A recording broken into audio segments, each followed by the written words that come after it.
Bonjour, c'est Claude Grunitzky et je vous présente Limitless.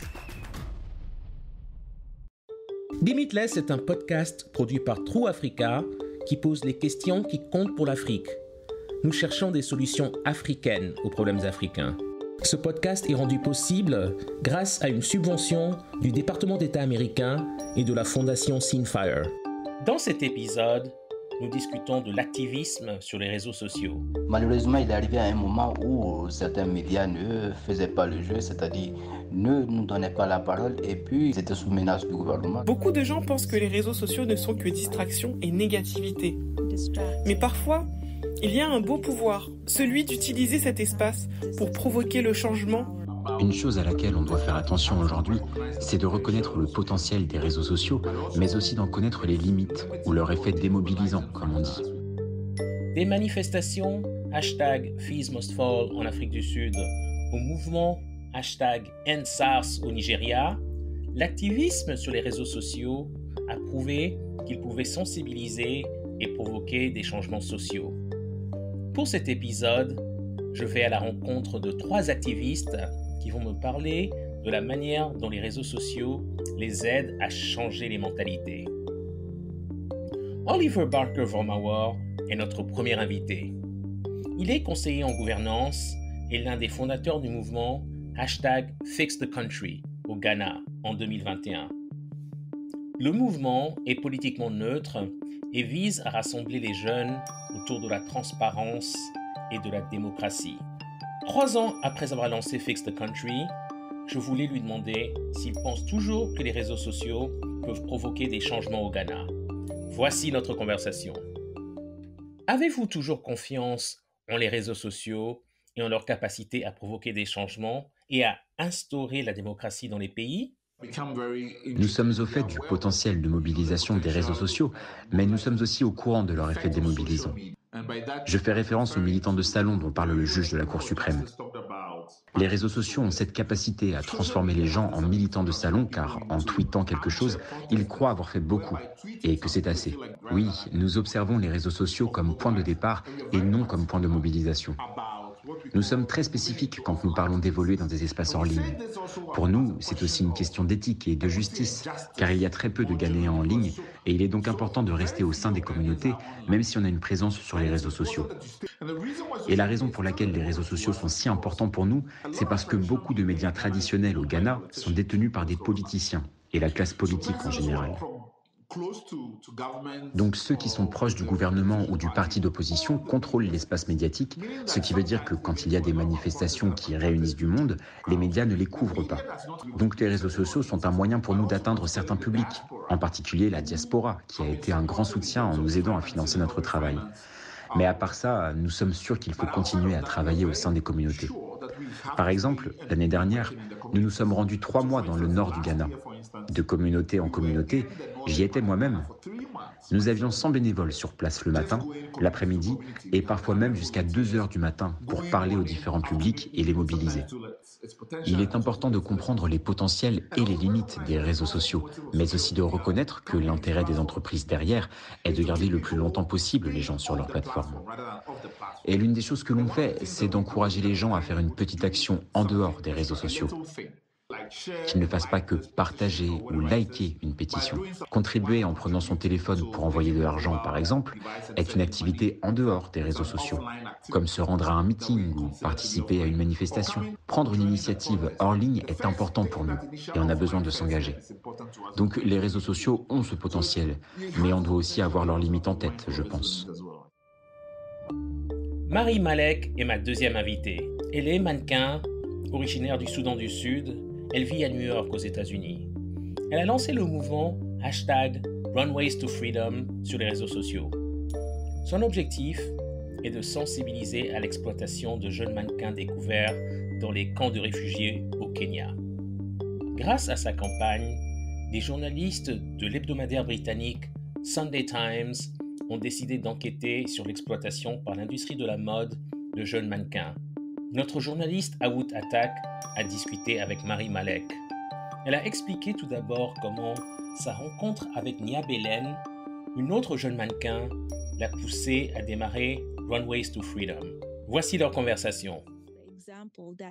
J'ai rencontré mon amie Nia Belen. C'est l'exemple qui m'a réveillée et m'a fait comprendre qu'on doit changer les choses. Elle a été repérée pour être modèle dans un camp de réfugiés et le camp est énorme. Il y a plus de 200 000 réfugiés à Kakuma. C'est donc là qu'ils trouvent des mannequins. Et quand on l'a repérée, on était heureuse parce que c'est une façon pour nous d'obtenir une sorte de liberté. Et j'imagine une opportunité d'aider nos proches, nos parents, de nous en sortir. On était dans la joie jusqu'à ce qu'elle arrive à Paris et qu'on la renvoie au bout de 12 jours, ou en tout cas moins de 2 semaines. Ça m'a déboussolée, et elle aussi.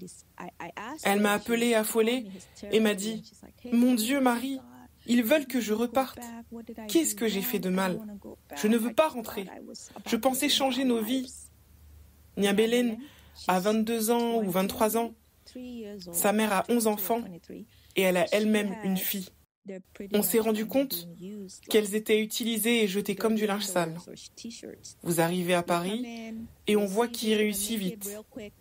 Et si vous ne réussissez pas, on vous renvoie.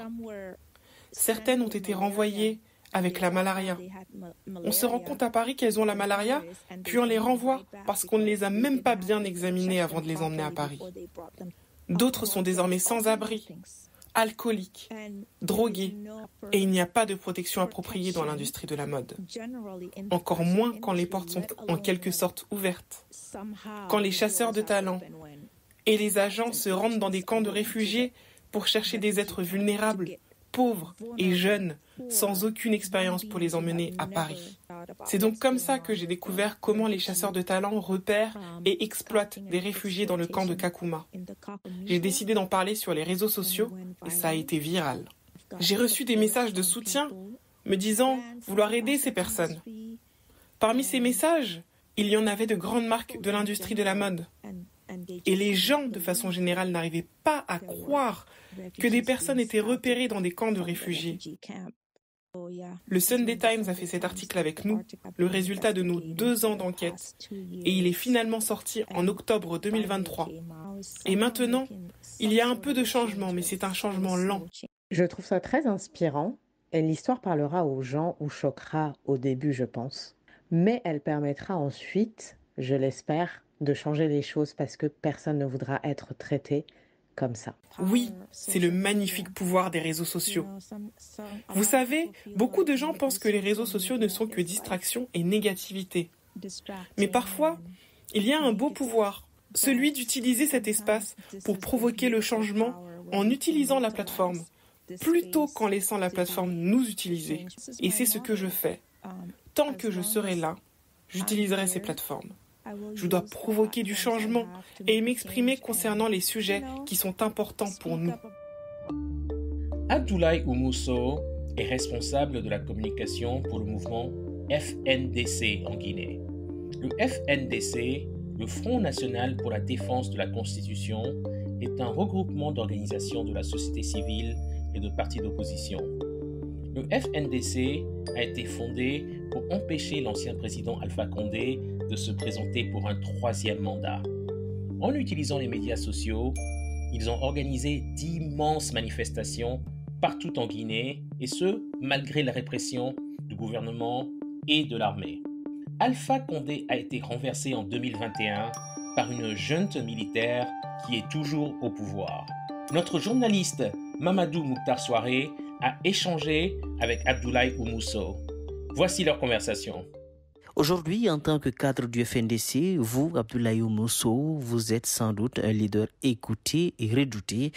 On sait que vous êtes le principal artisan de la stratégie de communication du FNDC. Dites-nous, peut-on dire aujourd'hui que le FNDC n'aurait jamais réussi ses combats et ses fortes mobilisations sans les réseaux sociaux? Bonjour. Disons que le FNDC a bien mobilisé sur les réseaux sociaux, mais il ne faut pas occulter qu'il y a eu d'abord un gros travail de terrain, de sensibilisation, de mobilisation et puis d'information des citoyens sur l'enjeu de ce qui venait de se passer, notamment la volonté de M. Alpha Condé de vouloir briguer un 3e mandat.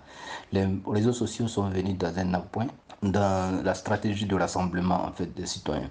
parce que après cette sensibilisation de terrain de porte à porte au niveau des citoyens, il fallait aussi aller vers les jeunes, surtout les jeunes qui se retrouvaient plus sur les réseaux sociaux pour pouvoir les faire comprendre les enjeux parce que sans leur mobilisation, les manifestations ne pouvaient pas être possibles parce que vous savez que les premières manifestations du FNDC ont été des manifestations à l'allure d'une révolution. Donc il fallait vraiment faire recours aux jeunes et ces jeunes-là ne pouvaient être retrouvés que sur les réseaux sociaux.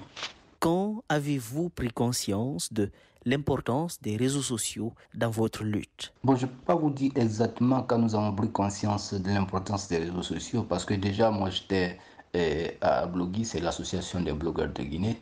C'est une association qui fait de l'activisme numérique. Donc, vous savez déjà que j'ai été de la cellule de communication de cette association. Puis après, j'ai été secrétaire général de l'association pendant 3 ans. Finalement, votre communication avec les médias dernièrement ne se faisait plus qu'à travers les réseaux sociaux, car les conférences de presse étaient, il me semble, devenues lourdes et difficiles à tenir.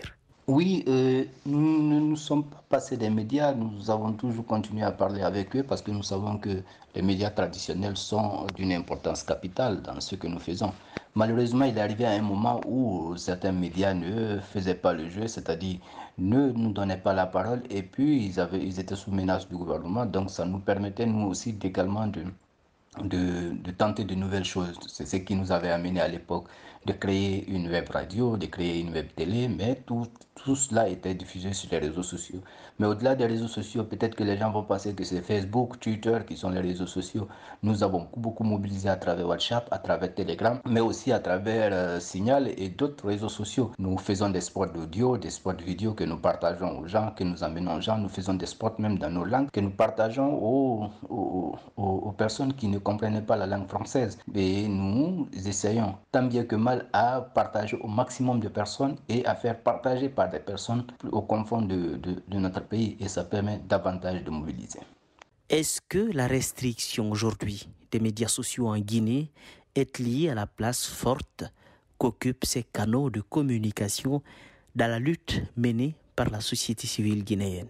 Oui, il faut le dire, le blocage des médias fait forcément partie de cela. Vous savez que malheureusement aujourd'hui, avec la junte au pouvoir, il y a plusieurs personnes qui étaient avec nous hier, qui sont aujourd'hui avec la junte au pouvoir. Ils connaissent nos stratégies, certaines de nos stratégies, ils connaissent comment nous fonctionnons et ils sont conscients que les réseaux sociaux sont un véritable outil de mobilisation sociale, mais aussi de conscientisation des citoyens.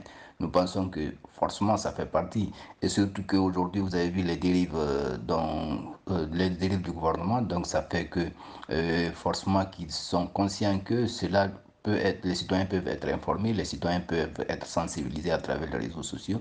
Donc pour eux, pour pouvoir continuer à avoir cette suprématie sur les citoyens, ils sont enclins à bloquer ces réseaux sociaux pour minimiser l'impact de la sensibilisation des citoyens, mais aussi, vous savez, quand un peuple n'est pas informé, le peuple ne pourrait pas réagir. Donc, ils essayent tant bien que mal d'isoler le peuple de l'information et puis de la museler. Justement, est-ce possible pour le pouvoir public de contrôler les médias sociaux? Oui, c'est bien possible pour les pouvoirs publics de contrôler les réseaux sociaux. Ils ont les moyens de le faire, ils ont les outils pour le faire. Mais néanmoins, tant qu'ils ne pourront pas complètement Internet, les gens pourront se connecter sur les réseaux sociaux avec les VPN et autres. Mais il faut aussi rappeler que si complètement Internet est coupé dans le pays, c'est le pays qui est isolé et personne ne pourrait se connecter à quoi que ce soit dans le pays. Que faut-il, d'après vous, pour mettre fin à ces restrictions? Pour mettre fin à la restriction, il va falloir se mobiliser davantage et puis réclamer nos droits. Parce qu'aujourd'hui, il faut le rappeler, Internet est un droit, c'est reconnu parmi les droits de l'homme. Vous savez que le droit à l'information est capital dans la vie d'une personne. Donc, c'est aux populations de se mobiliser pour mettre fin à cette restriction. Merci à tous nos invités. Tout le monde a le droit à la liberté d'expression. Et les médias sociaux permettent de faire entendre nos voix. Dites-nous ce que vous en pensez en utilisant le hashtag LimitlessAfrica. Merci pour votre écoute.